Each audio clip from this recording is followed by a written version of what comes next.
오늘 우리에게 주시는 하나님의 말씀 시편 107편 23절부터 30절까지의 말씀입니다. 제가 봉독하겠습니다.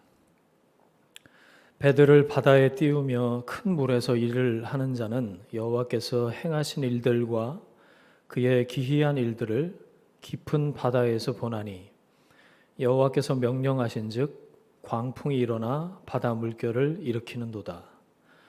그들이 하늘로 솟구쳤다가 깊은 곳으로 내려가나니 그 위험 때문에 그들의 영혼이 녹는도다. 그들이 이리저리 구르며 취한 자같이 비틀거리니 그들의 모든 지각이 혼돈 속에 빠지는도다.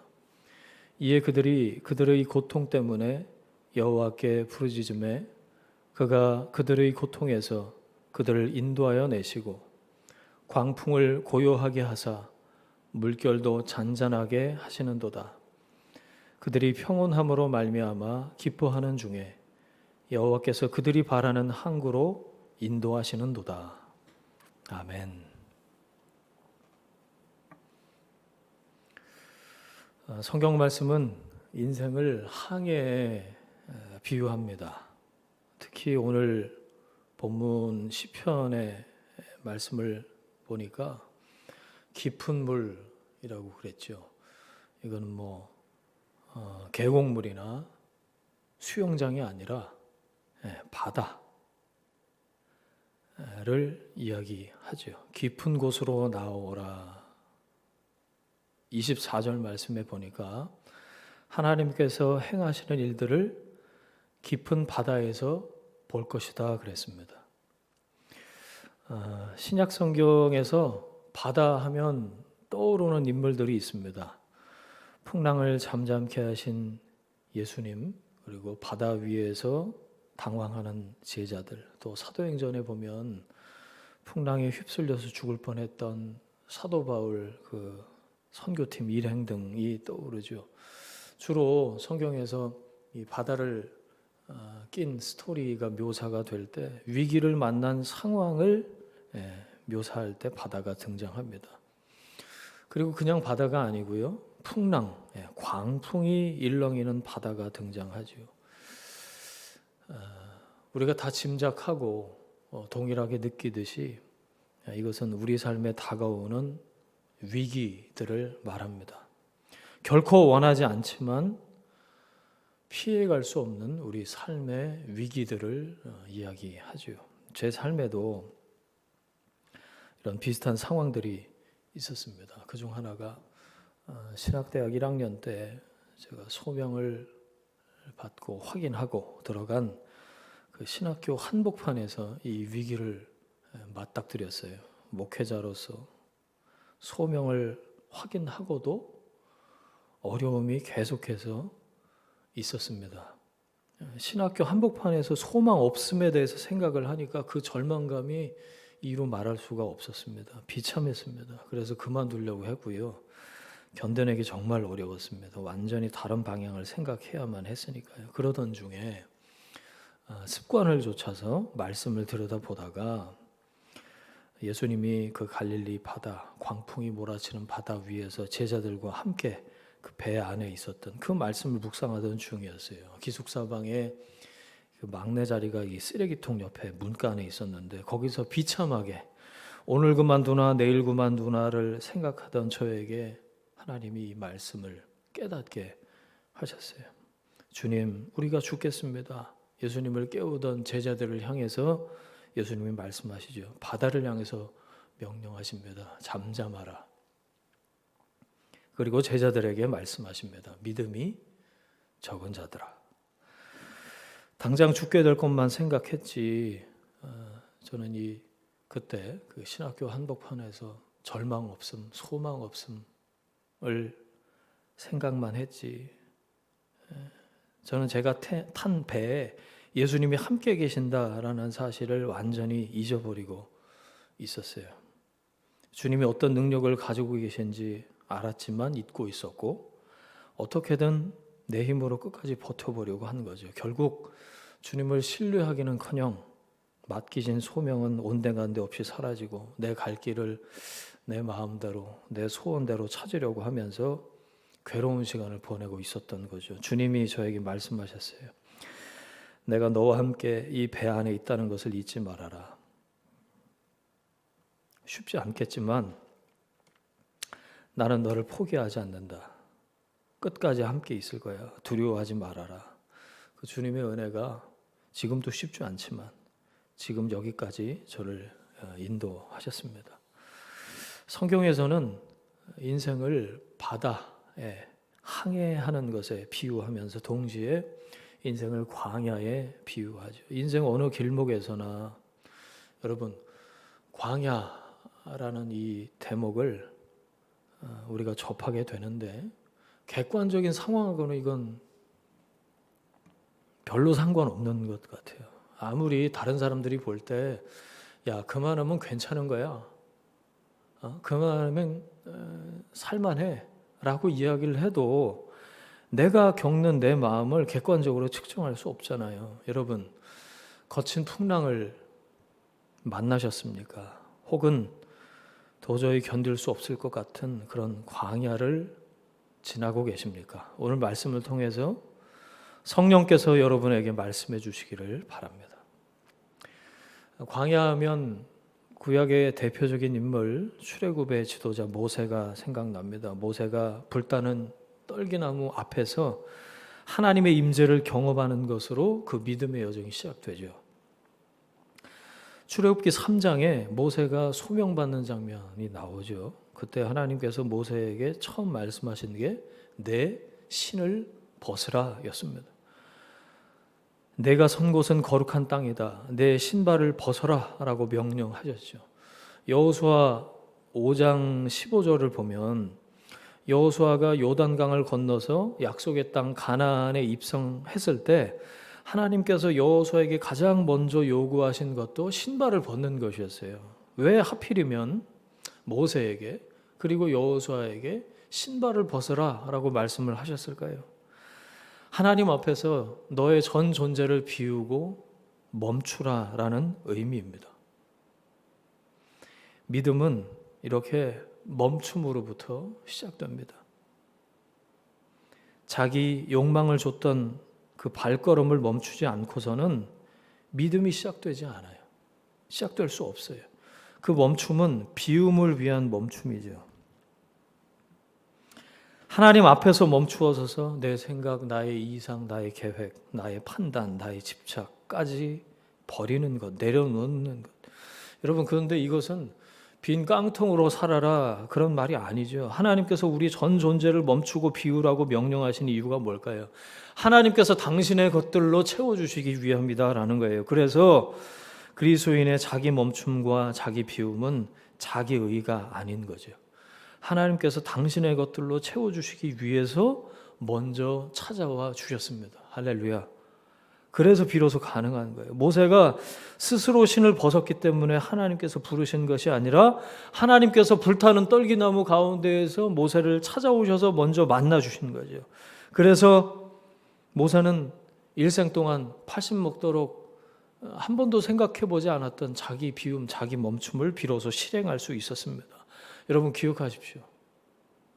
하나님 신뢰합니다, 믿습니다 라고 하지만 그것은 내 신발을 벗는 것으로부터 시작됩니다. 하나님께서 왜 신발 벗고 광야로 가라 라고 말씀하실까요?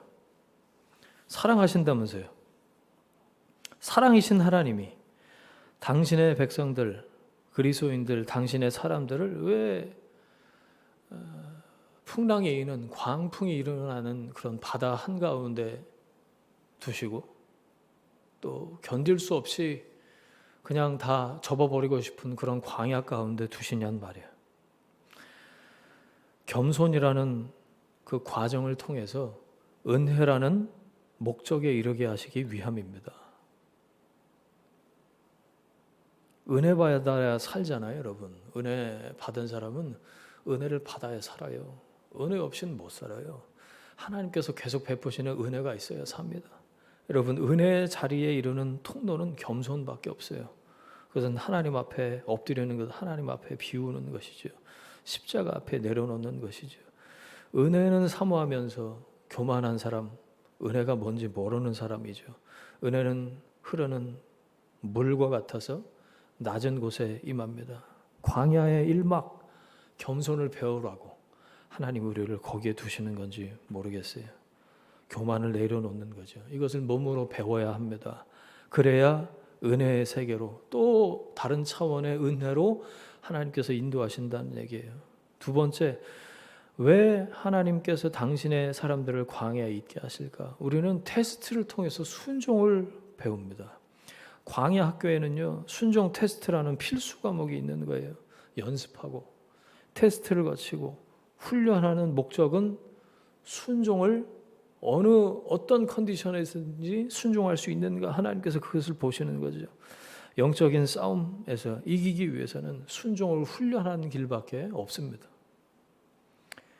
마지막 광야 학교 세 번째 교과목이 있는데요, 하나님만 바라보는 것이에요. 인생의 짐이 있죠. 시간이 지날수록 덕지덕지 군살처럼 불어나기만 합니다. 불필요한 것들을 우리가 버리고 비우고 내려놓는 연습을 해야죠. 어떤 것이 필요 없는지 잘 몰라요. 그것을 분별할 수 있는 지혜가 필요하죠.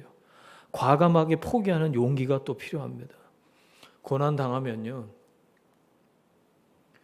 그동안 거의 하나님처럼 생각을 했던, 내 인생을 지탱해주고 있는 것이다 라고 믿고 있었던 그런 것들, 그런 사람들, 그런 관계들, 그동안 힘이라고 생각했던 것들이 짐이구나, 짐이었구나 라는 것을 알게 됩니다. 여러분, 시간이 지날수록 하나님을 신뢰하는 것, 하나님을 의지한 것만 남습니다. 다시 또 반복해서 시선을 주님께로 향하는 것이 필요합니다. 하나님만 바라보기. 하나님만 바라보기. 광야하면 또 빼놓을 수 없는 인물이 다윗이죠. 다윗의 탄식의 고백들, 시편 말씀에 쭉 기록이 돼 있잖아요. 그런데 그 탄원시로 분류가 되는 그 시들을 쭉 보면 여러분 늘 찬양으로 귀결되는 것을 볼 수 있어요. 물론 그렇지 않은 본문들도 좀 있지만 고난 중에 부르짖습니다. 그 부르짖음이 나 죽겠다, 못해 먹겠다 이렇게 끝난 얘기가 없다는 건데, 다윗의 탄식과 고백이 찬양으로 바뀐 그 현장이 광야라는 거예요. 그 이야기가, 스토리가 만들어진 곳, 그것이 바로 하나님께서 다윗더러 있으라고 하신 그 광야라는 거죠. 다윗의 찬양과 다윗의 고백이 광야에서 만들어졌습니다. 늘 생명의 위협으로 쫓기던 다윗, 그 가장 가까이에 그의 생명을 위협하던 사울만 있었던 것 같지만 그보다 더 가까이 계신 분이 있었다는 거예요. 여러분, 믿음의 눈을 들면 보이는 분이 계신다. 찬양 가사 중에 그런 가사가 있죠. 주님이 광야의 다윗과 함께 계셨습니다. 다윗은 광야에서 누구보다도 절박한, 당장 죽을 것만 같은 그런 문제들을 안고 직면하고 살았습니다. 그러나 그 자신보다, 아니 그를 죽이려고 찾아오는 사울보다 더 가까이 그의 안에서, 위에서, 그의 앞에서, 그의 뒤에서 그를 붙들고 계셨던 하나님으로 가득 차 있었다는 거죠. 어떻게 그럴 수 있었을까요? 다윗 스스로도 하나님께 가까이 가려고 했기 때문에 그렇습니다. 여러분, 주님과 가까이 있으면 그곳이 광야이든지 풍랑이 미칠 듯이 일어나는 바다 한가운데든지 하나님의 함께하심을 경험하게 될 줄 믿습니다. 말씀 정리하겠습니다. 오늘 시편 저자의 고백을 쭉 보니까 거의 죽음의 그 문턱에 와 있는 것을 보게 돼요. 이 상황이 되면 누구나 다 하나님 이제 그만 살고 싶습니다. 제 생명을 거두어가 주십시오. 이런 얘기를 10중 8구 아마 모든 사람이 그렇게 고백하지 않을까? 그런 생각이 들 정도의 상황입니다. 내적인 마음은 차치하고서라도 외부에서 내가 좀처럼 계속해서 삶을 영위할 수 없게끔 만드는 그런 상황과 환경이 밀어 닥친단 말이에요. 그게 오늘 본문 시편 저자의 고백, 환경, 노인, 처지라는 거죠. 망망대해의 한가운데, 광풍의 한가운데, 메마른 바람이 부는 사막의 한가운데 있지만 그 가운데에서 다른 어떤 것보다, 다른 어떤 사람보다, 다른 어떤 존재보다 내 안에 계셔서 말씀하시는 하나님, 그 하나님과 가까이 있을 때, 하나님의 함께 하심을 경험하게 될 때 우리는 오늘 말씀처럼 소원의 항구, 내가 바라는 항구에 비로소 기어이 다다를 수 있게 되는 줄 믿습니다. 30절 말씀 보세요. 그들이 평온함으로 말미암아 기뻐하는 중에 여호와께서 그들이 바라는 항구로 인도하시는도다. 아멘. 평온함으로 말미암아 기뻐하는 중에, 죽지 못해 살고 어쩔 수 없이 나이 먹기를 바라는 그런 삶이 아니라 하나님께서 평온한 중에 기뻐하는 가운데에 소원의 항구로 다다르고자 하는 그곳으로 하나님께서 끝까지 함께 하시겠다라는 약속의 말씀을 저는 이 시편 저자의 고백을 통해서 우리에게 주신다, 그렇게 믿습니다. 전부 다 바라는 것이 좀 다를 수는 있겠습니다만 여러분, 이 과정이 정말 중요한 것 같아요. 평온함으로 말미암아 기뻐하는 중에, 내가 바라는 그곳으로 나아가는 과정이 견디기 힘든 지긋지긋하고 스킵하고 싶은 과정이 아니라 평안과 기쁨. 여러분의 삶의 과정, 이 광야와 같은 길을 걸어가는 걸음들이, 풍랑이는 항해에서 죽을 똥살똥 살아가는 이 삶의 과정들이 주님과 함께, 그래서 오히려 기대가 되고 설레는 그런 과정이 되시길 바랍니다. 그래서 주님과 더욱 가까워지는, 그래서 주님께로 더욱 가까이 나아가게 되는 그런 여정이 되시기를 주님의 이름으로 축원합니다. 아멘. 함께 기도하겠습니다.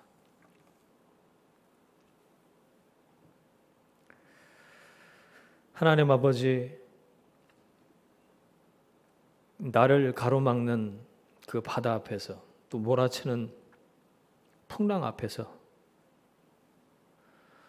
물 한 방울이 귀한 광야 한복판에서 삶의 큰 전환점을 앞두고 있는 하나님의 사람들 한 사람 한 사람에게 말씀하여 주옵소서. 내가 너와 함께 한다. 두려워하지 말아라. 주님은 결코 나를 놓치지 않으시는 줄 믿습니다. 이 광야의 여정, 항해의 여정을 지나갈 때마다 하나님 모든 과정 가운데 평온함으로 말미암아 기뻐하는 중에 함께 하시는 하나님을 깊이 경험하고 간증하는 하나님의 사람들 될 수 있도록 인도하여 주옵소서. 이제는 예수 그리스도의 은혜와 하나님 아버지의 사랑과 성령 하나님의 충만하심, 동행하심의 역사가 지금부터 영원까지 함께 하시기를 간절히 축원하옵나이다. 아멘.